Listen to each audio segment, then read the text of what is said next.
Itulah rahsia ciptaan Allah. Ziarahilah makam kekasih Allah, kenangilah Rasulullah, bangunkan jiwa jihad Islami, semangat syuhada ilahi. Marilah bermusafir, laksanakan tuntutan jiwa, bermusafir berkelana, luaskan pandangan saudara, bermusafir berkelana, kenalah Tuhan Maha Pencipta. Allahu Rabbi, Allahu Rabbi, Allahu Rabbi, Allahu Rabbi, Allahu Rabbi, Allahu Rabbi, Allahu Rabbi, Allahu Rabbi. Berbekal keimanan, penyuluh di sepanjang jalan, mengharap keredaan, doa menjadi kelaziman. Marilah bermusafir, laksanakan tuntutan jiwa, bermusafir berkelana, luaskan pandangan saudara, bermusafir berkelana, kenalah Tuhan Maha Pencipta. Allahu Rabbi, Allahu Rabbi, Allahu Rabbi, Allahu Rabbi, Allahu Rabbi, Allahu Rabbi, Allahu Rabbi, Allahu Rabbi. Assalamualaikum warahmatullahi wabarakatuh. Alhamdulillah hari ini bersama dengan Pak Haji dan TV Pak Haji. Alhamdulillah kita nak lihat lagi apa dia tanaman-tanaman herba yang ada pada hari ini. Sebelum itu ada dua perkara yang sering dikatakan orang kalau ambil ubat. Jangan makan nangka, jangan makan pucuk ubi kayu. Betulkah? Betul atau tidak? Mari kita ungkapkan bagi apa yang ada sebenarnya dalam nangka tu. Ini dia pokok nangka. Ya, alhamdulillah kita boleh tengok ni nangka, ini buahnya kita tengok dan sebagainya. Ini dah besar dah ya. Besar dah, kita tunggu saja dia masak sebagainya. Daun nangka ini sebenarnya mempunyai suatu hikmat yang sangat besar. Kalau kita masukkan ke dalam sup ataupun daging, maka daging akan jadi lembut. Sama seperti akar pandan, daun pandan, ya. Bagi mereka yang belum lagi mencuba frozen food Pak Haji, ayam pandan wangi, yang kita keluarkan itu, memang betul-betul isinya lembut dan sebagainya. Jadi begitu je. Daun nangka. Kenapa daun nangka boleh melembutkan daging? Itu satu persoalan, ya, yang cukup menarik. Apakah kerana getahnya yang warna putih ni, ataupun kerana dipanggil tanin di dalamnya, ataupun dia ada bahan-bahan aktif ingredient yang lain. Cumanya biasanya daun nangka ni selalu disebut orang untuk membuat dan membuang. Buang apa panggil tu? Buang ilmu.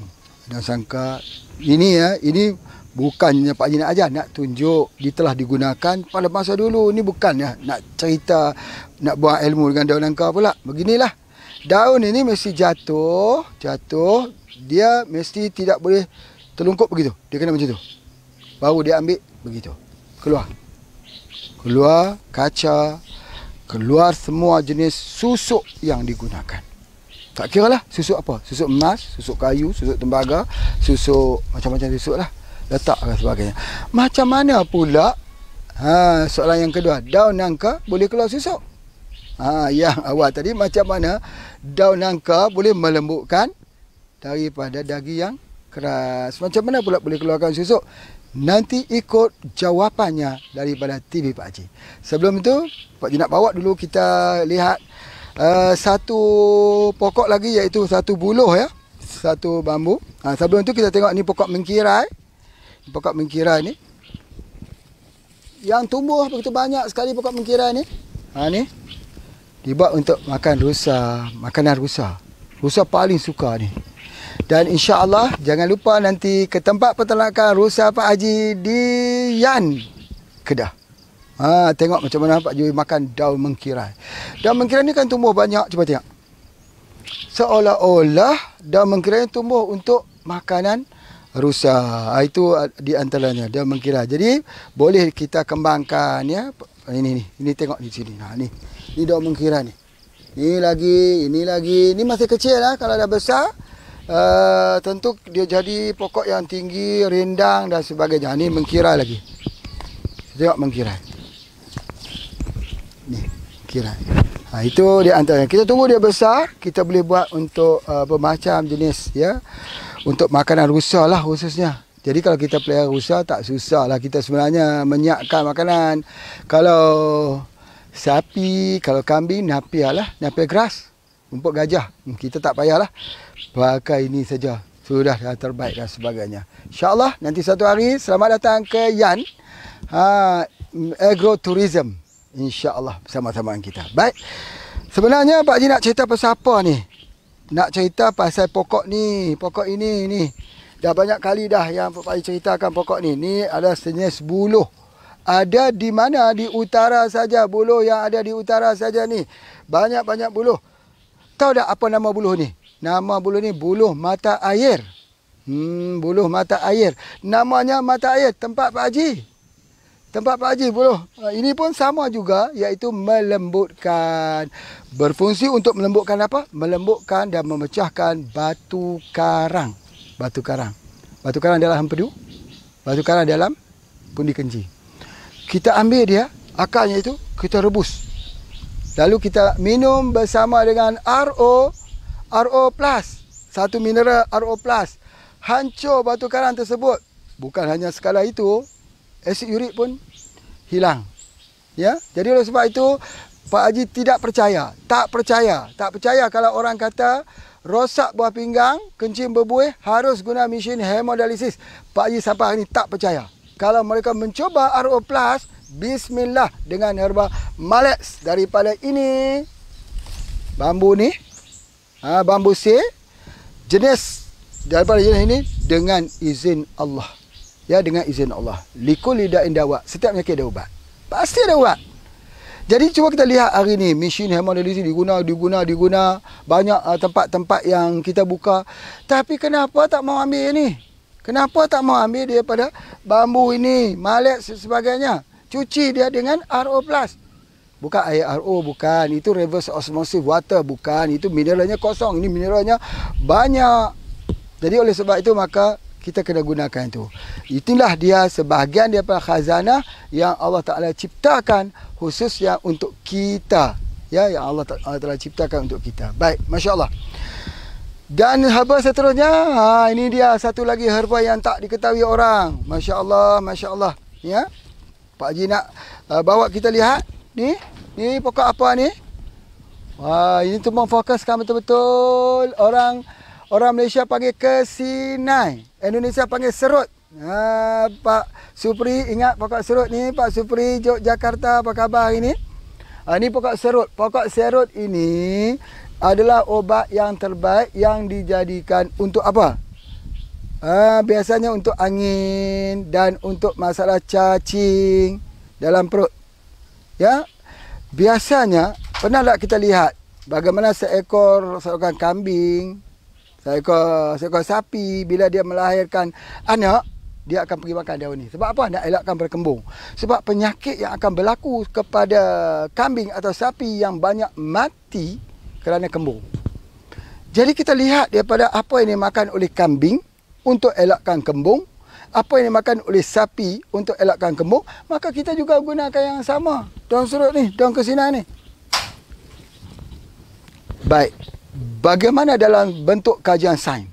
Dengar betul-betul. Dengar betul-betul. Mungkin ada doktor, mungkin ada ahli-ahli nutrisi. Cuba dengar betul-betul ni.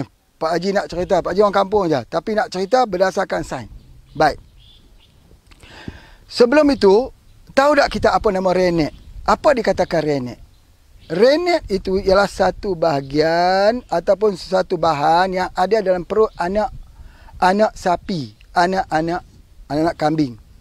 Bila sapi itu, anak kambing sapi menyusu atau anak pada kambing itu menyusu, maka susu itu tidak jadi asam. Dia tak jadi masam dalam perutnya sebab ada renek. Jadi sebab itu ketika kita buat cheese, nak buat cheese, awas tu cheese yang kita makan tu, ya, cheese yang kita makan itu ialah susu. Susu yang telah membeku. Kenapa susu itu menjadi beku? Sebab ada renek. Orang di Mesir, di negeri Arab dulu, biasanya menyimpan susu di dalam tas daripada kulit anak kambing. Bila mereka berjalan, mengembara, naik unta, bila mereka sampai suatu tempat, tiba-tiba susu itu membeku. Maka itulah nama cheese. Soalannya bukan kerana daripada beg yang mereka bawa itu, tetapi renek daripada kulit anak kambing tersebut. Kulit anak sapi tersebut. Jadi renek itu diambil untuk membuat cheese. Soalannya, mana ada orang Islam yang sembelih anak kambing, anak sapi untuk mendapatkan renek? Kalau tidak ada renek, maka cheese tidak boleh dihasilkan. Jadi oleh sebab itu, bila kita kata cheese, memang kita kata cheese itu halal. Memang halal. Tapi nak membekukan cheese itu dengan susu gunakan apa? Renek. Renek ambil daripada mana? Kalau kita tak ambil daripada anak sapi atau anak kambing yang disembelihkan bawah pada 1 tahun. Jadi oleh sebab itu, maka bila kita ambilnya, sembelih atau tidak. Kalau renek itu yang digunakan itu tidak disembelih, berartinya cheese kita juga tidak halal. Cheese kita juga tak halal. Jadi oleh sebab itu, apa dia pengganti kepada renek? Ini dia, daun pengganti kepada renek. Namanya daun kesinai. Jadi daun kesinai inilah yang kita ambil khususnya untuk membekukan susu. Membekukan susu untuk membuat cheese. Jadi pokok ini bisa dipotensikan untuk membekukan susu menggunakan ini. Daun ini. Jadi kita bisa mengeluarkan cheese yang halal, bisa mengeluarkan cheese yang berasalkan daripada herba. Masya-Allah. Susu kerbau, susu sapi kita dapat buat dari menggunakan daripada daun kesinai. Jadi oleh sebab itu daun kesinai sangat-sangat digunakan. Di samping itu juga daun kesinai ini juga boleh digunakan untuk menurunkan tekanan darah tinggi. Caranya kita ramas dalam air, kompres di kepala. Akan turunlah darah tingginya itu. Tapi awas, jangan guna terlalu banyak, nanti jadi hipotensi. Hipertensi jadi hipotensi. Subhanallah. Pokok ini dikenali sebagai kesinai. Di Indonesia dikenali sebagai serut. Pokok serut. Serut. Itulah bahasa Indonesia. Masya Allah. Baik. Soalan yang pertama tadi, Pak Ji nak jawab balik ni. Kenapa nangka kita tak boleh ambil? Ya, banyak orang pantang nangka. Yang kedua, soalan yang kedua, kenapa ubi kayu, singkong, tak boleh kita ambil? Kalau singkong, kita tahu ini ada pokok singkong. Ya, ini adalah pokok singkong.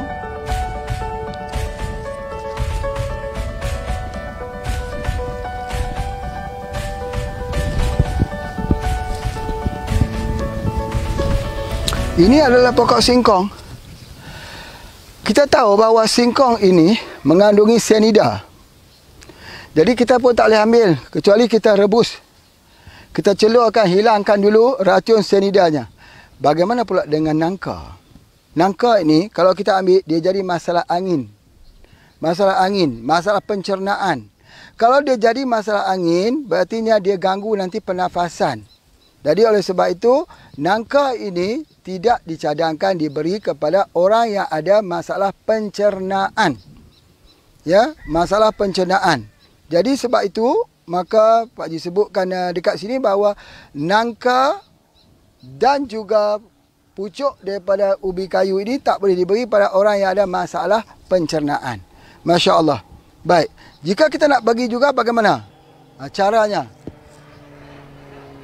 Iaitu kalau kita bagi juga, yang ni mesti dah dicelur dalam air terlebih dulu. Subhanallah. Kita dapat menanam banyak dekat sini. Dan kita boleh gunakan pucuknya yang lembut. Gunakan pucuk. Ni. Pucuk yang lembut ni. Dicelur dan kita makan. Apa hasilnya? Dia pelawas. Tapi kena celok dulu. Ya, itu adalah di antaranya. Dan kita boleh menanam ini untuk diberi makan kepada ayam. Ya, dan boleh dijual sebagai kerepek. Jadi cuba kita lihat ni. Masya Allah. Ya, boleh hilang di dalam hutan ini. Cuba tengok. Pak Haji boleh hilangkan diri. Boleh hilangkan diri dalam hutan ni. Dan Pak Haji nak sebutkan bahawa di sinilah rahsianya bagaimana seorang itu boleh dapat hasil yang banyak daripada pertanian. Ubinya kita boleh guna untuk membuat kerepek. Ubinya boleh digunakan untuk makanan ayam. Dan daunnya boleh kita gunakan untuk makanan ayam. Dan pucuknya boleh digunakan sebagai ulam-ulaman. Batangnya ini jangan kita buang. Ya, jangan juga kita buang. Tanam semula. Replanting. Tanam semula. Jadi bila kita tanam semula, kita akan terus ada sebagainya. Baik, kalau kita tengok di depan ini juga ada apa kita panggil pokok kunyit hitam. Pokok kunyit hitam. Tetapi kunyit hitam ni dia lebih sesuai dengan kawasan bukit. Kalau kita tengok di sini kawasan rendah. Kawasan rendah itu kalau kita menanam, ini nampak serangga dia banyak. Dan dia kawasan yang agak panas. Kunyit ni dia tidak mahu kawasan yang itu terlalu panas. Yang terlalu panas ialah itu. Kalau kita boleh lihat dekat situ, mari kita sama-sama kita lihat. Dekat situ ialah penanaman nenas. Nenas moris. Itu boleh kita menanam di tengah-tengah panas. Dan dia nak dapatkan hasil buah yang begitu manis, insya-Allah. Jadi kalau dia punya yang lain ini, ini juga kita boleh menanamnya. Ini adalah pokok rosella. Ini ada satu benih pokok rosella. Ni. Dan pokok rosella atau rosella ini ada dua jenis. Satu jenis kampung dan yang satu lagi jenis jenis daun banyak, satu lagi yang buah banyak. Kita cari yang buah banyak. Tapi kalau yang daun banyak ni pun jadi obat. Dia mengandungi vitamin C yang tinggi. Okey, apapun yang nak Pak Haji ceritakan bahawa herba-herba yang boleh tumbuh di mana saja, kita yang kena membentuk environmentnya. Jangan pernah berasa menyesal berada di atas bukit. Jangan pernah berasa menyesal berada di lembah. Bukit dan lembah ada dua-dua penciptaan Allah. Kitalah yang diberikan akal oleh Allah untuk menjadikan tempat itu menjadi potensi ataupun tidak menjadi potensi. Ayo, mari kita lihat lagi bersama-sama dengan Pak Haji. Okey, semalam Pak Haji telah tunjuk satu pokok yang digunakan, iaitu rumput kapal terbang, digunakan untuk mendapatkan hormon. Ini satu pokok lagi yang boleh kita gunakan. Ini dia. Untuk POC. Ini dia, boleh digunakan untuk POC. Jadi, kita ambil yang ni 11, 1, 14. Ingat sifir itu. 11 kilo. Ini 11 liter air, 1 gula merah dan 14 hari. Ni pokok ni. Lihat. Apa nama pokok ni? Apakah dipanggil nama apa? Bordotan. Betulkah bordotan ni? Ini yang bunga dia. Kita lihat begitu. Ya, yang warna ini yang sebagainya dia bau wangi sikit. Itu di antaranya kita gunakan yang ni. Ya, ingat ya. Ini boleh digunakan khususnya untuk menjadi hormon, ubat hormon dan sebagainya. Masya-Allah. Baik. Ayo kita berjalan lagi, kita tengok apa herba yang dapat kita lihat di sini.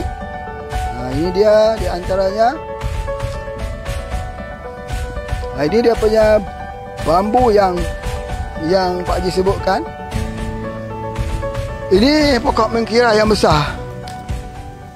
Ini mengkira yang besar. Dah boleh kita beri makan pada rusa. Rusa organik. Nanti ambil sate rusa organik Pak Haji. Makan pokok mengkira saja. Masya Allah, Masya Allah. Itu pokok bambu yang besar. Masya Allah, sangat-sangat besar ya. Ni. Pak Haji dah menceritakan dulu. Yang ini dulu boleh direbus untuk asam urat, untuk gout. Ini saja. Ya, kita gunakan. Ya, baik, insya-Allah itu adalah sebahagiannya. Baik. Dan ini ada satu lagi pokok ni, Pak Haji nak tunjuk. Ada dua pokok ada kat tepi ni. Boleh difokuskan. Ini pokok ni. Ini kita panggil setawan hutan yang ada bentuk bulatan begini. daunnya ini. Ini digunakan untuk racun ular. Kalau kita ambil batangnya, tumbuk, ditempelkan di tempat kena racun ular tersebut. Ini antidot, anti racun. Pokok ini dipanggil setawar hutan. Setawar, menawarkan. Penawar hutan. Ya, Masya Allah. Ini ialah pokok Tetrasira indica. Pokok memplas yang telah kita ceritakan. Memplas ini digunakan akarnya itu untuk memecahkan batu karang. Itu dia, tengok.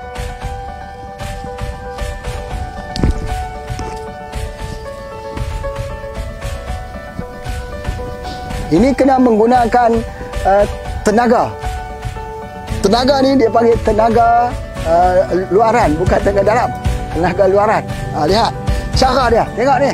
Bismillah, ya Allahu Akbar. Pegang macam tu. Oh, naik. Kita minta tolong. Okey, baik. Bismillah. Pakai tak kuat. Oh, tak naik juga ya. Jadi, walaupun kecil rupanya, dia bukan mudah untuk kita tertarik. Itu sebenarnya nak kita cerita. Pokok kecil, jangan disangkakan mudah. Dia susah sebenarnya. Tapi kalau kita kuat-kuat betul-betul, boleh naik ni. Kena guna ilmu. Nanti kita panggil ahli dia. Ahli dia, Abang Wan kita. Abang Wan kita. Tengok, walaupun kecil, Abang Wan, tengok mempunyai kekuatan yang luar biasa. Abang Wan berhati-hati. Allah. Masya Allah. Putus. Tak apa. Kalau putus pun tidak jadi permasalahan. Dia boleh jadi obat untuk pecahkan batu karang. Ini pokok memplas. Tetrasira indica, yang ini pokok setawar hutan. India.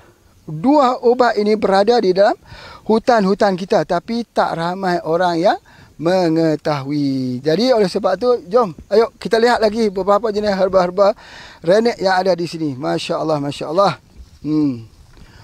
Okey. Ini masih lagi pokok mengkirai yang begitu banyak, pokok mengkirai. Ini adalah sejenis pokok tutup bumi, namanya Calapogonium. Calapogonium ini sejenis yang kita panggil Puraria.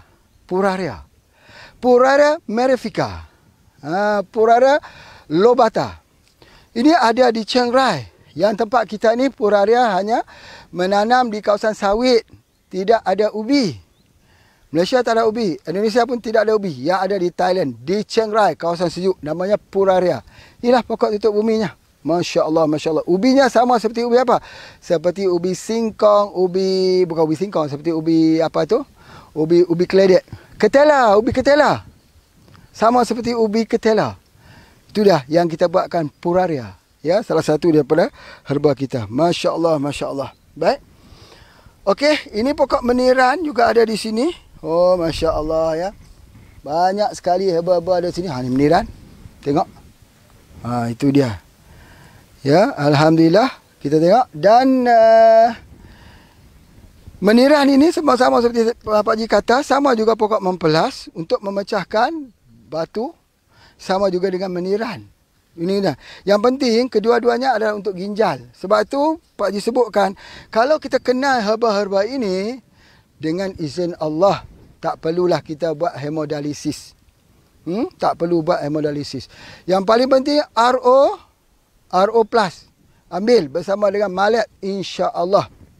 Ini pengalaman hidup Pak Haji sendiri. Dulu ayah Pak Haji pun hampir buat mesin hemodialisis ini. Tapi alhamdulillah dengan malat saja, ya, alhamdulillah dengan izin Allah sembuh dengan izin Allah. Jadi masya-Allah. Baik, Pak Haji kira cukup setakat tu pengalaman kita masuk ke dalam kebun-kebun dan hutan-hutan sini. Nak bagi tahu sini banyak nyamuk sungguh, ya. Jadi kita tak boleh duduk lama-lama tempat nyamuk ni. Kita kena keluar segera. Okey, terima kasih. Apapun Pak Haji bersama dengan Pak Haji, terima kasih bersama dengan TV Pak Haji. Kita bertemu lagi besok yang lebih mencabar. Assalamualaikum warahmatullahi wabarakatuh.